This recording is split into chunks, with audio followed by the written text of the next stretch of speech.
जैनूर हिंसा मुसलमानों के खिलाफ एक सोची समझी साजिश के तहत अंजाम दी गई। 1 महीने से हो रही थी प्लानिंग।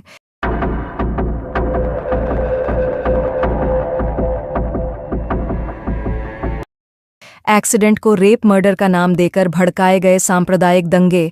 गोदी मीडिया आज भी फैला रहा जहर।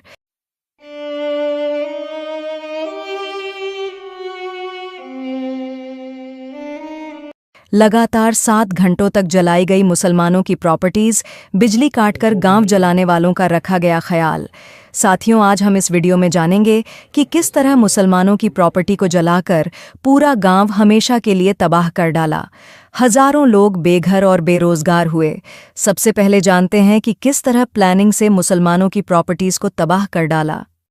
एक मुस्लिम ऑटो ड्राइवर के एक्सीडेंट कर पीड़ित महिला को छोड़ भागने के मामले को हिंदू मुस्लिम का रंग देकर बलात्कार और जान से मारने की कोशिश का इल्जाम लगाते हुए 3 सितंबर को एक रैली की गई और अपराधी को गिरफ्तार कर कड़ी सजा की मांग की गई।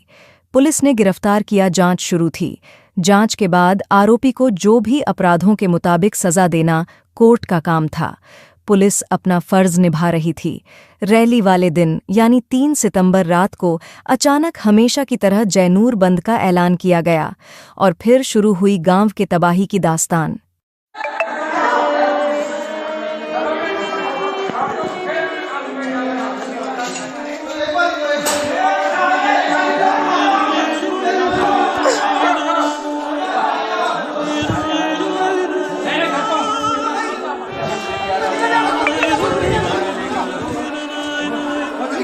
आज तक हमने ज्यादातर दंगे फसाद उत्तर भारत में होते हुए देखे हैं। सांप्रदायिक जहर अब अमन पसंद तेलंगाना में भी फैल चुका है। जिस तरह से हमेशा एक मुसलमान अपराधी के लिए सारे मुसलमानों को जिम्मेदार ठहराकर कटघरे में खड़ा किया जाता है, उसी तरह जिला आसिफाबाद के जैनूर मंडल में भी ऐसा ही मामला सामने आया है। हमारी टीम ने जब स्थानीय लोगों से संपर्क कर मामले की जानकारी ली तो कई सनसनीखेज मामले सामने आए हैं। फसाद से 2 दिन पहले मुस्लिम ऑटो ड्राइवर के जरिए आपसी विवाद, मारपीट या एक्सीडेंट जो भी हो, जांच के बाद पता चलेगा। इस मामले को लेकर 3 सितंबर को रैली कर आरोपी के खिलाफ कार्रवाई की मांग की गई थी। इसके बाद अचानक शाम को जैनूर बंद का ऐलान किया गया और 4 सितंबर को मार्केट पूरी तरह से बंद कर दिया गया। इसके बाद सभी लोग अपने अपने घरों में बैठ गए। करीब 10 बजे एक भीड़ सड़कों पर नारे लगाते हुए उतरी और आरोपी के मकान को जलाकर राख कर दिया गया। यहाँ तक तो सब ठीक था और किसी को कोई आपत्ति भी नहीं थी, और फिर मुसलमानों की दुकानों मकानों को आग लगाना शुरू कर दिया गया। भीड़ के पास कोई पेट्रोल की बोतलें मौजूद नहीं थीं, लेकिन जब मुसलमानों के दुकानों के सामने जाते, पड़ोस की दुकानों से उन्हें पेट्रोल मुहैया कराया जा रहा था। ये किसके दुकान पे से मिला आप बोलो? ये सारा भी मिलके सर किसके लेकर सर किसके लेकर सीसीटीवी फुटेज में आप साफ तौर से देख सकते हैं कि किस तरह से पहले दुकानों को इत्मीनान से लूटा गया, फिर आग लगाकर सेटर बंद कर दिए गए ताकि दुकान पूरी तरह से जलकर खाक हो जाए। इसके बाद जामा मस्जिद और बिलाल मस्जिद में तोड़फोड़ की गई। दुकानों और मकानों को जलाने का सिलसिला पुलिस की नज़रों के सामने लगातार 6-7 घंटे तक चला, जिसमें 50 दुकानें जलकर खाक कर दी गई। जब पूरा मार्केट जलाया गया तो गुंडों की भीड़ ने मोहल्लों में घुसकर आतंक मचाना शुरू किया।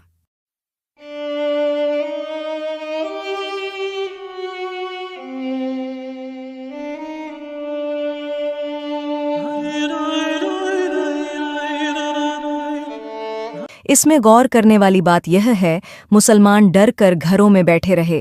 एक भीड़ गांव जला रही थी तो दूसरी अमन पसंद भीड़ मुस्कुराते हुए दुकानों को जलाते और जलते हुए देख रही थी, लेकिन अपने ही गांव को जलने से किसी ने नहीं रोका। इस बात की घरों में बैठे लोगों को जानकारी ही नहीं थी कि मार्केट जलाया जा रहा है। लोगों को लगा आरोपी का मकान जलाया गया और उसी का धुआं फैला है। स्थानियों के मुताबिक यह सोची समझी प्लानिंग के तहत की गई साजिश थी, क्योंकि आगजनी तकरीबन 12 बजे शुरू हुई और 2 घंटे पहले ही 10 बजे पूरे गांव की बिजली को बंद कर दिया गया ताकि आगजनी करने वालों को कोई नुकसान न पहुंचे। इसी के साथ मासूम शक्ल लिए घूमने वाले लोगों ने गुंडों की भीड़ को पेट्रोल की बोतलें सप्लाई की। यानी ये सारा मामला एक प्लानिंग के तहत अमल में लाया गया। ये इतना आसानी से होने की एक और वजह यह भी है कि मार्केट बंद के ऐलान के बाद प्री प्लान्ड दंगों से अनजान मुसलमानों की आधे से ज्यादा आबादी जैनूर में मौजूद नहीं थी। स्थानियों के मुताबिक 4 सितंबर को जब आगजनी शुरू की गई तब इंटरनेट बंद कर दिए गए ताकि भीड़ के आतंक पर पर्दा डाला जा सके। आगजनी और आतंक दोपहर 12 बजे से शाम 7 बजे तक शुरू था। भीड़ के साथ पुलिस प्रशासन भी मौजूद था। स्थानियों के मुताबिक बताया जा रहा है कि पुलिस प्रशासन ने इस आतंक को पूरी तरह से सपोर्ट किया और कुछ लोगों ने यह भी बताया है कि बेकाबू भीड़ पुलिस प्रशासन के कंट्रोल के बाहर हो चुकी थी। पुलिस की तादाद कम होने की वजह से प्रशासन इसे रोकने में नाकाम रहा। कई लोगों ने पुलिस प्रशासन पर सवाल खड़े करते हुए कहा कि जैनूर से आदिलाबाद जिला और आसिफाबाद जिला 1.5 घंटे के फासले पर है, तो आगजनी शुरू होने के बाद स्थानीय पुलिस ने जिला प्रशासन से मदद क्यों नहीं ली। गौरतलब हो कि आगजनी करने वाली 75% भीड़ को आसपास के गांवों से बुलाया गया था और मुसलमानों की ही प्रॉपर्टी जलानी है, इस बात को 3 सितंबर को ही सुनिश्चित किया गया था।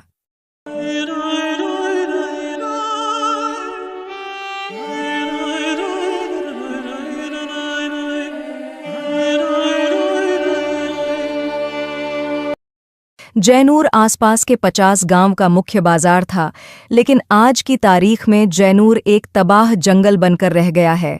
अब देखना यह है कि पूरा गांव तबाह करने वालों पर क्या कार्रवाई की जाती है। अब जैनूर को दोबारा खड़ा करने में 20 साल का वक्त लग जाएगा। दंगे की वजह से डरे हुए कई लोग गांव छोड़कर चले गए हैं और कई लोग जाने की फिराक में हैं।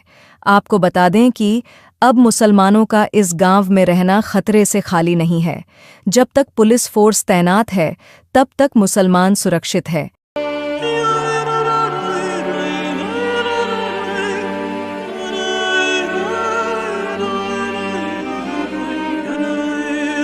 देश के प्रधानमंत्री मोदी अरब मुल्कों के हुक्मरानों को गले लगाते हैं, वहां मंदिरों का उद्घाटन करते हैं और मस्जिदों का दौरा करते हैं, लेकिन देश के मुसलमानों पर हो रहे जुल्म, ज्यादती और मस्जिदों को तोड़े जाने में वर्तमान सरकार के नेताओं का ही बड़ा हाथ रहता है। लेकिन सरकार इस पर कोई एक्शन नहीं लेती। हालांकि तेलंगाना में कांग्रेस की सरकार है। स्थानियों के मुताबिक आवारा सांप्रदायिक भीड़ में तकरीबन 2000 लोग शामिल थे, जिसमें महिलाएं भी शामिल थीं। गौरतलब हो कि इस भीड़ का 90% हिस्सा बाहर गांव से बुलाया गया था और इसके लिए 2 दिन पहले से ही तैयारी शुरू की गई थी। आज भी जैनूर के मुसलमान परिवार जान हथेली पे लेकर अपने घरों में बैठे हुए हैं। कभी भी किसी भी वक्त भीड़ घरों पर हमले कर सकती है। इसीलिए राज्य सरकार को इस मामले में हस्तक्षेप कर अमन कायम करना चाहिए और मुसलमानों को सुरक्षित जगहों पर पहुंचाना राज्य सरकार की जिम्मेदारी है। वैसे जैनूर में पुलिस बल तैनात किया जा चुका है और फिलहाल अमन कायम है। इसी के साथ पुलिस प्रशासन दंगाइयों को उठा रहा है और कार्रवाई शुरू है। तो तुम्हारे मस्जिदों के अंदर आके चुन चुन के मारेंगे, इतना ध्यान में रखो। 4 दिन पहले बीजेपी के विधायक नितेश राणे ने खुलेआम हजारों की भीड़ के सामने मस्जिदों में घुसकर मारने की धमकी देते हुए कहा था कि पुलिस में हिम्मत नहीं हम पर कार्यवाही करे, क्योंकि हमारी सरकार में हमारे लोगों पर कोई कार्यवाही नहीं होती। इसी तरह कई सांप्रदायिक नेताओं ने ऐसे कई बयान दिए। माना जा रहा है कि यह उसी का नतीजा है। अब देखना यह है कि शासन प्रशासन आवारा सांप्रदायिक भीड़ में से कितने लोगों पर कार्यवाही करता है, या फिर दंगा फसाद करके देश की जीडीपी जलाने वाले और विदेशों में भारत की छवि खराब करने वालों का फूल मालाओं से स्वागत किया जाता है।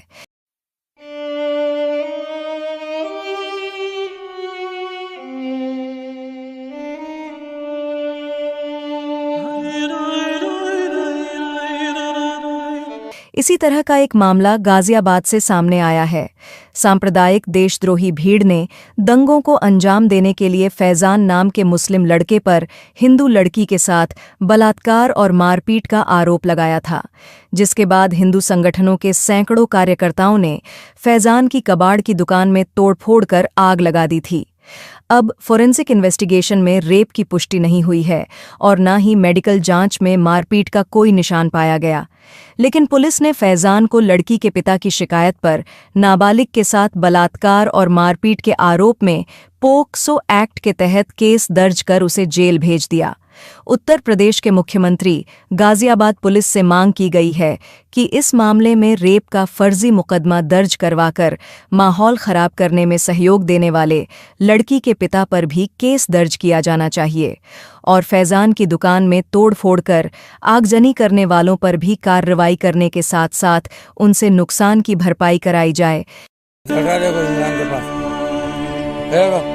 इमरान के पास अभी भी चल रहा था। क्या चल रहा हूँ?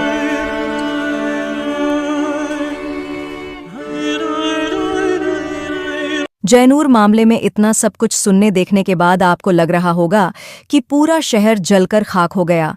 7 घंटे तक भीड़ आतंक मचाती रही। इतनी देर तक मुसलमान कर क्या रहे थे?